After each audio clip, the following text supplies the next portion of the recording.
Hey, what's going on, everyone? I just wanted to share with you 8 shows that you might be interested in if you're looking for a good time. These are 8 light-hearted comedies that I personally enjoy quite a lot, so let's get started. Number 8, Perfect Harmony. Now, this was quite a short-lived show. I don't believe it made it past 1 season, which is quite depressing, but it is a really good time nonetheless. If you're in for comedy and music, singing and stuff, then you'll like this. It's got a good combination of sort of being a musical and being funny. So, yeah, I highly recommend this one. It's about an Ivy League professor who inherits a off-key group of singers after his wife sadly passes away, but it's not too heavy on that. The professor's wife was in charge of the rural church choir, so that's how the professor inherits it. And it mainly focuses on the different quirky characters and just the hilariousness of the situation he's been put in, because he's quite a cynical character. So yeah, it's only 1 season, so I really recommend you give it a shot if it sounds like something you're interested in. Number 7 is New Girl. Now, you're probably so far thinking, oh dear, like, what is wrong with this guy's choices? But, yeah, I'll admit it, I had a thing for Zoe Deschanel, alright? Still kind of do. It's weird. But, that aside, it's actually quite a well-written show, quite funny in places, and, yeah, it's just like sort of a silly feel-good time. So, yeah, I highly recommend that. You walk away just feeling kind of positive, I've noticed. So yeah, there's nothing wrong with that. Who doesn't want more positivity in their life?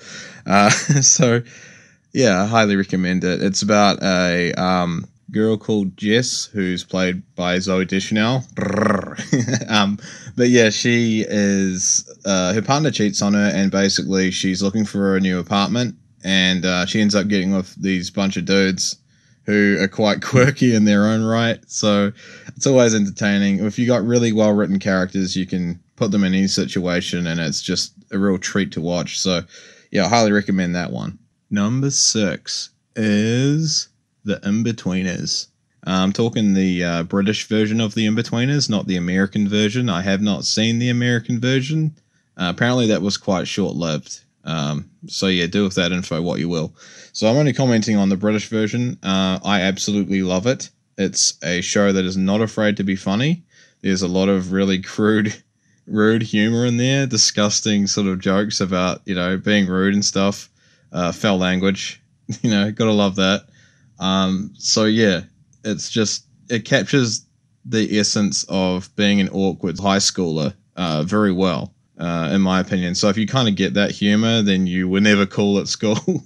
And yeah, I was never cool at school. So I just wanted to recommend this one because it's quite funny. It's 3 seasons long. There are 2 movies that follow on from the series, which I appreciate more than ever now. I mean, what's wrong with having more in-betweeners? Absolutely nothing. I love it. So the show mainly follows Will Mackenzie, which is he used to be going to private school, but then he ends up his mum's not be able to afford to pay the fees, so he ends up going to a public school, and he meets up with 3 other misfits, and it's just hilarious.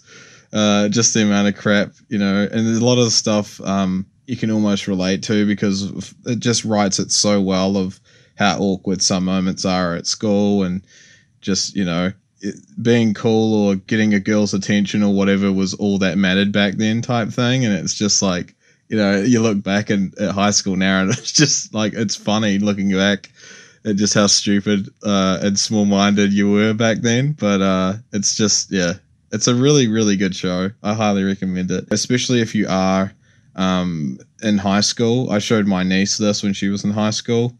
She still currently is. She's on her last year, and she just absolutely loves it. So number 5, Dairy Girls. Now, this show I've only just sort of recently been introduced to, and it's freaking hilarious. It's a show that's based in Ireland. So if you're not really in tune to the Irish accent, then I recommend watching it with subtitles on. But your ear very quickly gets used to the accent after a while, so it's not that big of a deal. Yeah, it's set around quite a depressing time, actually, around the Troubles, which is a national conflict between Ireland and England. And it just shows like the awkwardness. It's set in the 90s, in 1998, I believe. And yeah, it sounds depressing so far, but the show itself, like, it doesn't really dawdle in amongst that too much, and it doesn't sort of swamp you with a bunch of depressing war footage or people getting killed or hurt or anything like that. It's mainly about these schoolgirls that are pretty much a female version of the In-Betweeners. So it's quite funny. Then there's this guy, James, who's also, he's from England, and the girls give him absolute shit, basically. Well, his cousin in particular, Michelle, gives him absolute shit. So, yeah, I highly recommend this show as well. I heard that a female version of In-Betweeners was kind of the vibe they were going for, but yeah, I think they totally nailed it if that's the case. It's actually really, really funny. It's 3 seasons long, and yeah, it's definitely worth a watch. Number 4, Killing It. Killing It is a kind of a rags to riches sitcom. It runs for about 2 seasons. The second season just not long came out. The show follows a character called Craig Foster, who's a bank security guard, and it's based in Miami. Craig is a little down on his luck. He's having some family issues. He's struggling to pay his way. His brother is more of a bit of a dodgy dude. But yeah, I won't go into that too much. It's a really well-written show. You're kind of on the edge of your seat throughout the entire thing, with the kind of just the plot line, but the comedy is just absolutely top-notch. It's so good. So yeah, I highly recommend it. At no point does Craig ever claim to be a victim, even though like society is kicking him in the balls, man. Like he's getting his ass kicked, but he's always trying to, find his way, do the honest thing, and, be a good guy. And, yeah, I just can't recommend this show enough. It's really well written. And the woman that plays Gillian G is Australian, so that's really cool to have, our Aussie cousins represented in a TV series, in an American TV series. So that's quite cool. Anyway, Craig and this Gillian G decide to go snake hunting in order to get some money. So that's the basic plot anyway. I won't say any more than that, but yeah, it's freaking hilarious. Number 3, Raising Hope. Raising Hope mainly focuses on the character Jimmy, who gets a serial killer pregnant and ends up having to raise the baby on his own. Now, as depressing as that sounds, the way it's done is just really funny. Like, he lives with his mum and his dad, and they're kind of not that supportive at first, but then it kind of grows on them, and they end up helping him out a bit more as the series unfolds. The name of the daughter is called Hope. That's why the series is called Raising Hope. But it's just really funny because, like, they're so clueless, and yet they still, their heart's in the right place, and they try. And that's really what this whole story is really about. And it's just really funny. There's so many quirky people you meet along the way. And number 2, Sprung. This is a fairly recent show and stars Martha Plimpton and Garrett Dillahunt, who were also Jimmy's parents on Raising Hope. There are totally different characters in this series. Jack is Garrett's character, and Barb is Martha Plimpton's character. And just the contrast between these characters that they played in Sprung in comparison to Raising Hope is just like amazing how they're just so different. The series focuses on many different characters, but one of the main ones being Garrett Dillahunt's character Jack, and Philip Garcia's character Rooster, as he's known as. These dudes are in prison, and they basically get released because of the coronavirus. And, of course, when they get out, they got no idea what the hell to do because everyone's on lockdown. And so it's quite different. Anyway, Jack goes to live with Rooster because he's got nowhere to go. And That's Martha Plimpton. She's playing as Rooster's mother, Barb. So yeah, it's quite entertaining. She's quite rough to say the least. And yeah, I really love the show. I pray to God that there's going to be a season 2 because it's just so funny and it's so well written. Like I haven't seen a show this well written for a long, long time. Like this and Killing It are probably the only 2 modern shows that have been sort of really stood out to me in recent years. So in short, Jack, Rooster, and Barb basically team up with a couple of others, and they sort of start their own sort of criminal enterprise. And yeah, it's just really, really well written. It's as funny as it is sort of action packed, and it keeps you on the edge of your seat. Like I said, it's only 1 season. Come on, Amazon Prime, give us season 2. And last but not least, okay, if you're a long-time subscriber, you'll probably already guessed it, because I talk about it every time I get a chance to, and that is My Name is Earl. My Name is Earl is still one of my most favorite series, one of my most rewatched series I've ever seen in my collection, because I just absolutely love it so much. The writing is fantastic. The characters are just so lovable. For those that don't know, the show follows a lovable loser by the name of Earl, who's done some shady shit, but he ends up trying to turn over a new leaf after he gets hit by a car immediately after he's just won $100,000 on a lottery ticket. So he's like, oh man, I better change my ways. And so he writes a list of everything bad he's ever done, and one by one he's going to try and make up for it. Him and his half-wit brother, which is played by the fantastic Ethan Suplee, who's completely changed now. He's like lost a ton of weight. He's like ripped now. So yeah, good on him for doing that. And yeah, his character as Randy is just some of the funniest comedy I've seen. So yeah, Earl he means well, but you know, after he's marked someone off the list, let's just say he has to add a few other people on there during the process. So it's just, yeah, it's really entertaining, really well written.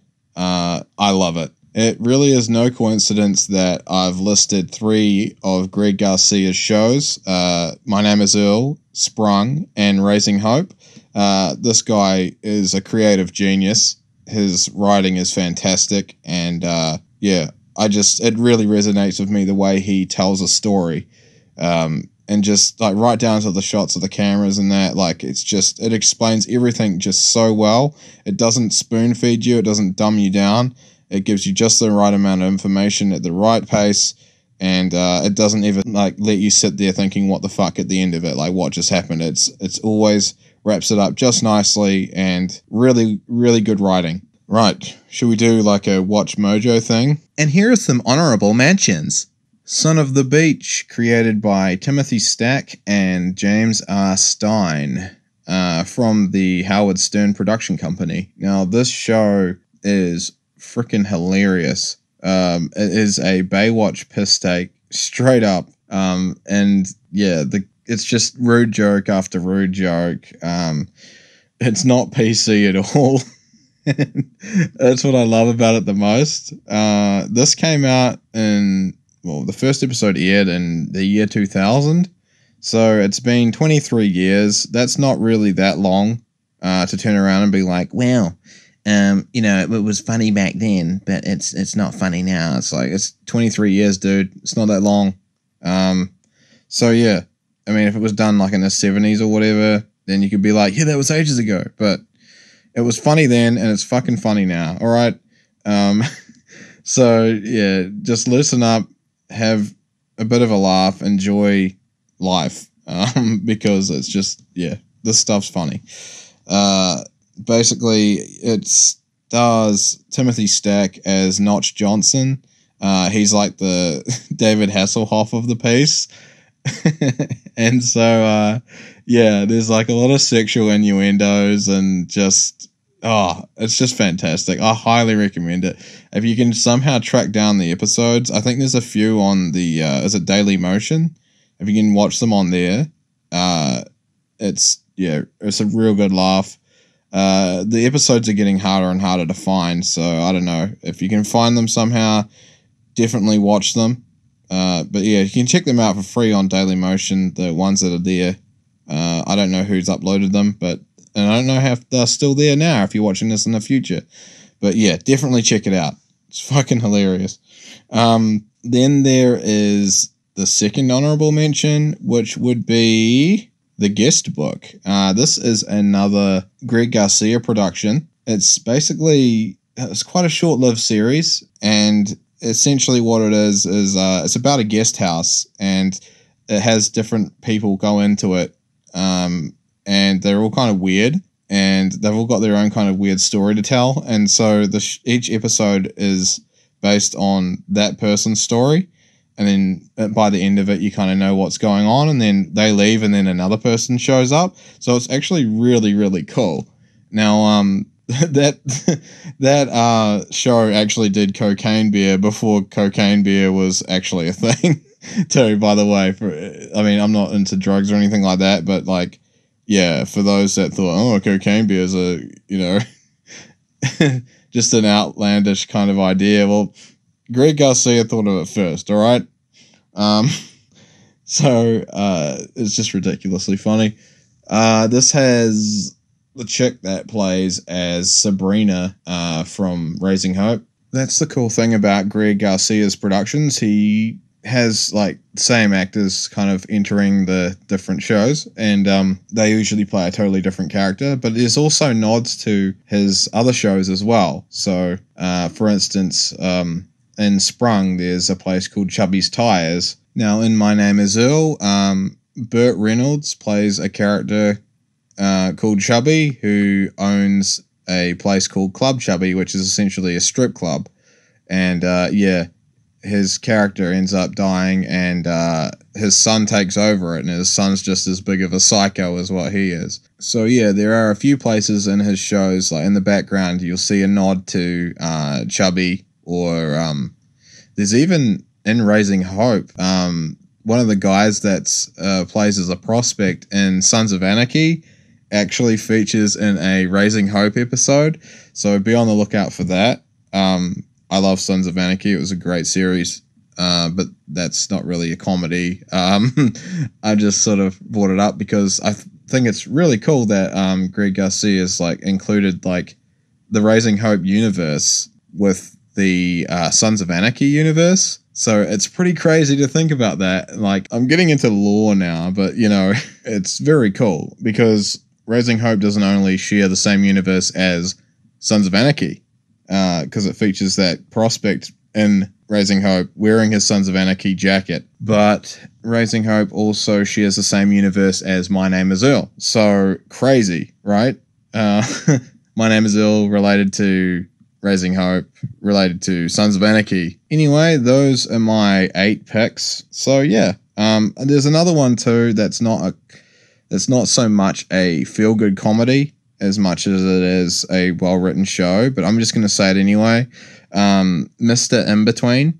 This is an Australian drama series, more on the line of Sons of Anarchy or Breaking Bad style, where, it's more serious. But yeah, it's quite comical. Like the main character, Ray, who's a gun for hire, basically. He's a hitman, and he picks and chooses what jobs he wants to do, and he gets himself into some sticky situations, but he's also well, when you mentioned the condoms, I kind of figured, but quite funny. So yeah, it's an Australian series. I wish that New Zealand had a series like that to be proud of. Like, we don't have anything that well written. So, like, what do we got? Like, fucking Shortland Street?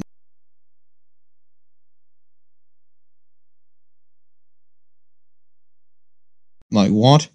There's nothing that's been that great that we've got for export either. So there's not any shows that you Americans will be watching and being like, oh, that's a New Zealand show. That was really good, And this depresses me because I know we can do better. I know we can write better. But do you think, we've got the right people in charge? Probably not. So, yeah, anyway, that's my honorable mentions and my 8 picks. So thank you guys so much for watching. Sorry if this dragged on a little bit, but I just wanted to kind of cover things. So yeah, take care. It's a fucking mad world out there.